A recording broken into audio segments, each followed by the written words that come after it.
사실이 아닌데요. 잠언은 31장으로 되어 있잖아요. 그래서 잠이 안 올 때 이렇게 매일 한 장씩 읽으면 솔솔 잠이 잘 온다. 그래서 잠언입니다. 사실이 아니에요. 그리고 또 아침에 일어나 가지고 딱 잠언을 읽으면 하루가 행복합니다. 이 잠언은 1장에서 9장 그리고 10장에서 31장 이렇게 두 개 크게 대별할 수가 있어요. 그리고 이 전반부 1장 9장은 9장에서 1장은 그 1장 9장의 서론부, 그 다음에 2장은 3장 7장에서 다루게 될 주제들에 대한 해설, 3장에서 7장은 본론, 그리고 8장 9장은 그 결론부라고 볼 수가 있습니다. 또 1장에서 7장은 시작을 내 아들아로 시작했죠. 어버이가 자녀를 교훈하듯이 이렇게 다정하게 타이르는 그런 뜻이 이렇게 말을 하고 있어요. 그리고 또 2장은 또 알파벳, 히브리 알파벳, 알레페트, 김벳 해가지고 22개로 돼 있거든요. 그 22개를 그래서 22행으로 된 시의 형태로서 이게 조건문 형태, 만약 어떻게 하면, 만약 어떻게 하면 이런 식으로 하나로 쭉 연결되어 있는 그러한 형식으로 돼 있어요. 시편 119편이 그런 식으로 돼 있잖아요. 알파벳 22개를 8개씩 해가지고, 그래서 22 곱하기 8하면 176절이 나와요. 딱 가장 긴 시편, 이런 형식으로 돼 있거든요. 그리고 또 또 2장은 특별히 평행법을 많이 쓰고 있어요. 그래서 1절에 나의 말과 나의 계명, 그리고 2절은 지혜와 명철, 3절은 지식과 명철, 4절은 은과 감추인 보배, 또 5절은 깨달으며 알게 되리니, 또 6절은 지혜를 주시며 지식과 명철을 그 입에서 내심이, 7절은 정직한 자와 행실이 온전한 자, 그리고 완전한 지혜와 방패, 8절은 보호와 보전. 이런 것을, 이게 평행법을 쉽게 설명하면 2절에 그 지혜와 명철에 듣는 것을 명철한 지혜, 이런 식으로 이렇게 이해할 수 있다는 얘기예요. 반복 강조하는 거예요. 똑같은 단어를 이렇게 조금 바꿔가지고. 이러한 2장은 1절에서 8절은 지혜를 주시는 여호와에 대해서, 9절에서 11절은 지혜의 역할에 대해서, 12절에서 22절은 지혜의 유익에 대해서 기록한다 할 수 있습니다. 이런 본문을 통해서 우리는 지혜를 얻는 방법, 그리고 지혜의 역할, 지혜의 유익을 알 수 있습니다. 지혜를 얻으려면 어떻게 해야 하며, 또 지혜의 역할과 유익은 무엇일까요? 첫째, 지혜를 얻으려면 열심히 지혜를 찾아야 됩니다. 5절은 은을 구하는 것이 그것을 구하여 감추인 보배를 찾는 것 같이 그것을 찾으며 면이라며 지혜를 찾을 것을 바랍니다. 잠언 1장 20절은 지혜가 길거리에서 부르며 광장에서 소리를 높이며 같이, 지혜는 이 개방성을 가지고 누구에게나 이렇게 지혜를 갖기를 이렇게 원하는 것처럼, 지혜가 그렇게 하는 것처럼 말하지만 2장에서는 지혜를 적극적으로 찾기를 언급하면서, 그러니까 그러면 지혜에 대한 이런 것이 상충되는 것처럼 보일 수가 있습니다. 지혜에 대한 그런 의견이. 그러나 이렇게 이해할 수가 있습니다. 우리가 요한복음 3장 16절에 이렇게 돼 있잖아요. 누구든지 예수를 믿으면 멸망하지 않고 영생을 얻으리라. 그러나 이렇게 누구든지 열려있는 복음이라고 누구든지 믿는 거 아니잖아요. 우리들은 당연한 거라고 믿는 그 창조의 진리도 그렇고, 그 복음의 진리도 그렇고, 아무리 박사학위를 따고 뭐 이렇게 똑똑하고 잘나고, 우리 또 강의 가끔 하시는 그 있잖아요. 유명하신 분, 김모모 분, 신학도 자칭 많이 했다고 하는 분이 요한복음 강해를 아주 그럴듯하게 하니까 사람들이 그러냐고 이렇게 말하잖아요. 그런 것처럼 이렇게 그 말씀을 복음을 듣는다고 다 예수를 진정으로 영접하는 건 아닌 것처럼 지혜도 그렇다고 볼 수가 있다는 거예요. 이렇게 다 개방돼 있지만 그렇다고 해서 그 지혜를 다 이렇게 자기들이 소유할 수 있는 것이 아니라는. 그래서 이 그렇게 비유를 한 게 은. 그때 당시에는 아마 이걸 기록할 당시에 그 은이 금보다 귀했다고, 그런 시대들이 있었다고 그래요. 은이 금보다 더 귀한 때가 있었다고 그래요. 사실 그리고 은이 생활에서는 금보다 더 유용하게 쓰이거든, 우리 삶에서. 그래서 은을 얘기하는 거예요. 그 은을 캐려고 하면 그 광산에서 캐려고 하면 쉽지가 않잖아요. 깊이 박혀 있고. 그러나 그 언젠가는 그 은이 나올 거라는 그런 확신을 가지고 막 파는 것처럼 그렇게 지혜를 찾으라는 얘기예요. 그래서 이 지혜를 찾는 적극적인 태도를 주문하는 거라고 볼 수가 있어요. 그렇게 열심히 지혜를 찾아야 된다는 게. 그리고 또 내 2절에 내 귀에 지혜를 기울이며 내 마음에 명철을 두며, 말씀처럼 지혜의 귀를 기울이고 지혜를 마음 깊숙이 새겨야 돼요. 소가 아시죠? 소가 먹이를 먹으면은 자면서도 입으로 이렇게 하잖아요. 그 되새김이라고 하잖아요. 되새기지 않으면 소는 깨꼬닥 죽어요. 그래서 소가 위가 4개가 있어요. 단계별로 넘기는 거 이렇게 새기면서. 그래서 사는 것처럼 그렇게 지혜도 그렇게 이렇게 마음 깊숙이 쫙 감추라는 의미도 있고, 그렇게 우리가 귀한 것을 이렇게 그 금고 속에 딱 가둬놓는 것처럼 그렇게 소중하게 다루라는 의미가 있습니다. 그리고 또 지혜를 이렇게 소리 높여 찾으라고 하잖아요. 야고보서 2장 5절 이렇게 말하죠. 너희 중에 누구든 지혜가 부족하거든 모든 사람이 후히 주시 꾸짖지 아니하는 하나님께 구하라 그리하면 주시리라. 여기서 이 지혜는 뭔가를 이런 세상이 말하는 지혜이기도 한 그 진리를 깨닫는 지혜라고 그래. 그렇게도 볼 수 있다고 그래. 지금 우리가 보는 이 잠언 2장에서 말하는 지혜도 하나님을 아는 것, 하나님을 경외하는 것, 그런 거 말하잖아요. 그리고 이게 잠언에서 이렇게 언급되지는 않지만 그 지혜의 근본은 물론 하나님을 경외하는 건데, 참 지혜는 예수 그리스도를 아는 거예요. 잠언 속에서 우리가 예수 그리스도를 발견할 수 있어야 돼요. 이게 좀 어렵죠. 참여는 쉬운 것 같아요. 그래서 이렇게 지혜를 얻으려면 지혜의 근원이신 하나님께 지혜를 구해야 됩니다. 그러면 하나님께서 지혜를 주십니다. 그 다음에 이 지혜의 역할은 하나님을 경외하는 참 깨달음을 얻게 된다는 거예요.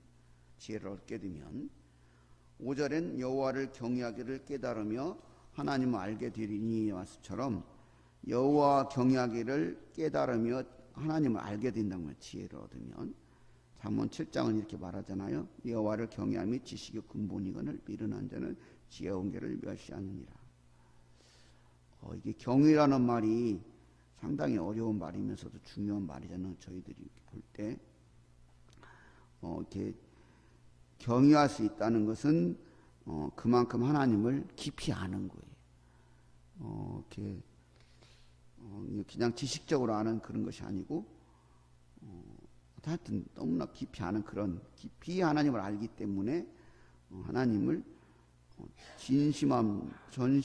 진심의 마음으로 전심으로 이렇게 높여드리고 두려워할 수 있는 마음.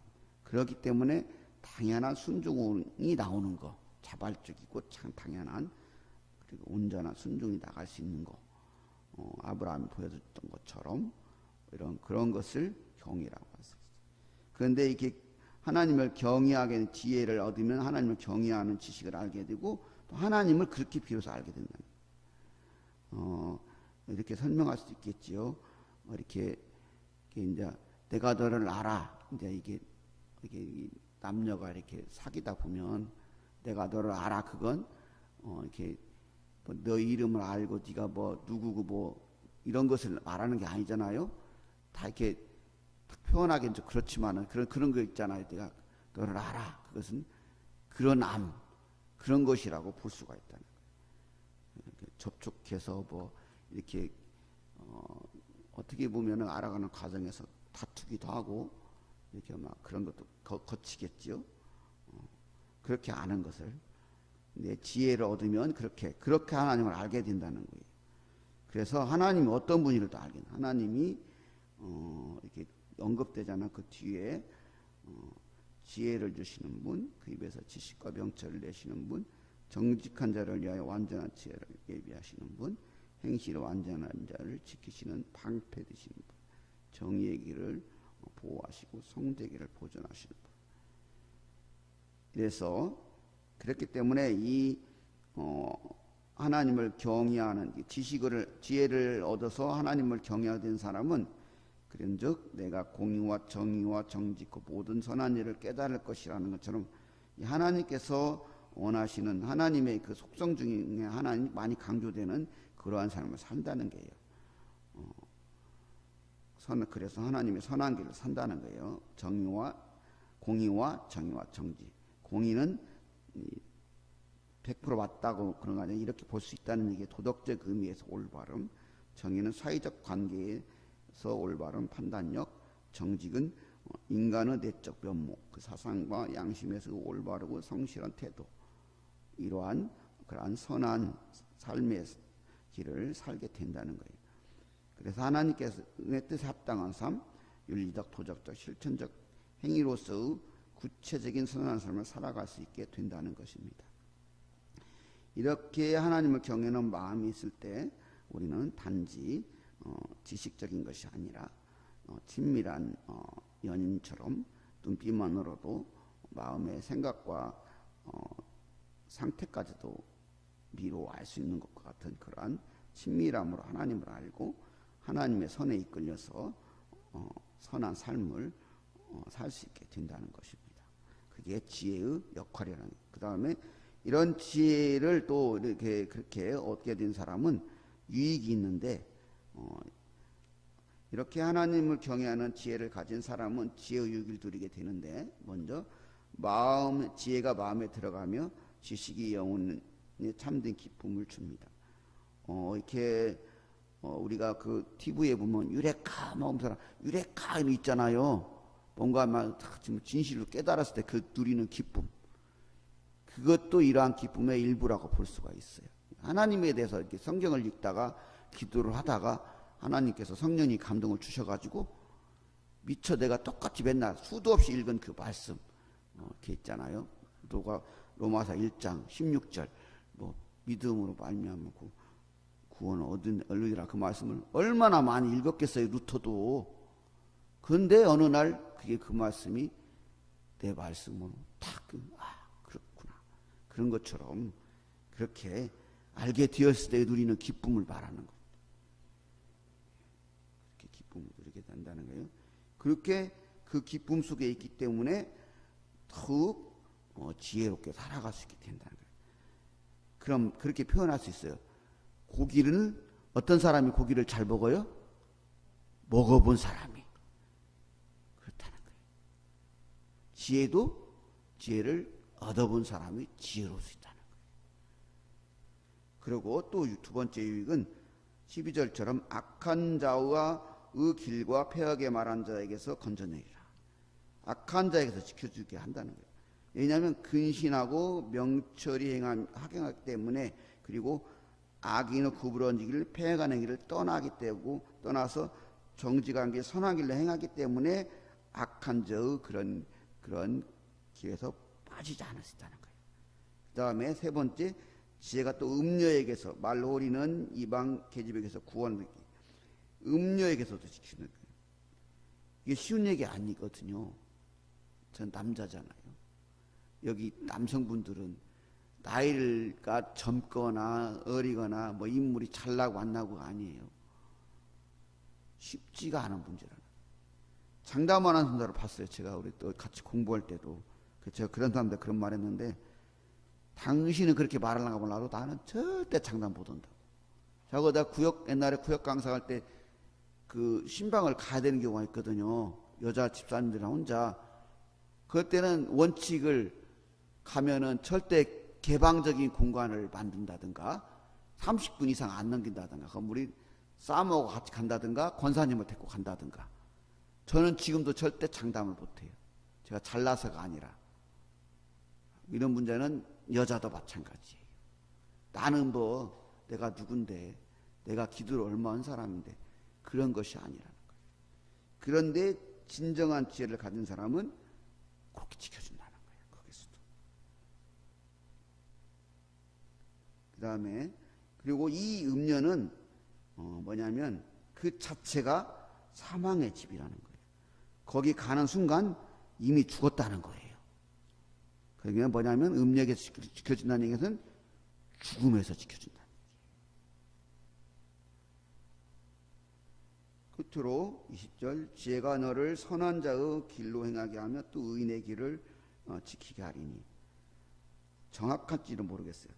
선을 행할 수 있게 한다는 게 뭐냐면 우리가 악이라고 하면은 뭐냐면 악한 길에 행하는 걸 악이라고 하잖아요. 그것이 아니라는 거예요. 선을 행하지 않는 것이 악이라는 거예요. 믿음은 전진이라. 머무르는 것은 상태를 유지하는 것이 아니라 믿음의 퇴보라는 거예요. 선도 마찬가지예요. 그래서 진정한 지혜를 얻게 되면 더 선을 행할 수 있겠다는, 계속 할 수 있는 힘이 생기가 된다는 거예요. 그런 것처럼 이렇게 지혜의 유익이 있다는 겁니다. 이렇게 우리 본문을 통해서 지혜를 찾는 방법, 지혜의 그다음에 역할, 유익을 알았어요. 그럼 지혜를 열심히 찾아야 돼요. 여기는 좀 안 나왔지만 어쩌면 예수 그리스도를 진정으로 알아가야 되는 거예요. 그리고 이 참된 지혜를 가진 사람은 하나님을 경외하는 그런 참된 깨달음을 얻게 되는 거고, 지혜의 역할 속에서 지혜의 유익을 누리게 되는 거예요. 그 지혜를 가지면 영혼의 기쁨을 주고 근신하고 명철함으로 인해서 악인들에게서 음녀에게서 지켜주십니다. 그리고 계속해서 선을 행할 수 있도록 하여 주십니다. 이렇게 지혜를 구하고 하나님의 지혜로 살아가는 그러한 봉산교회 성도님들 되시기를 주님의 이름, 예수님의 이름으로 소망합니다.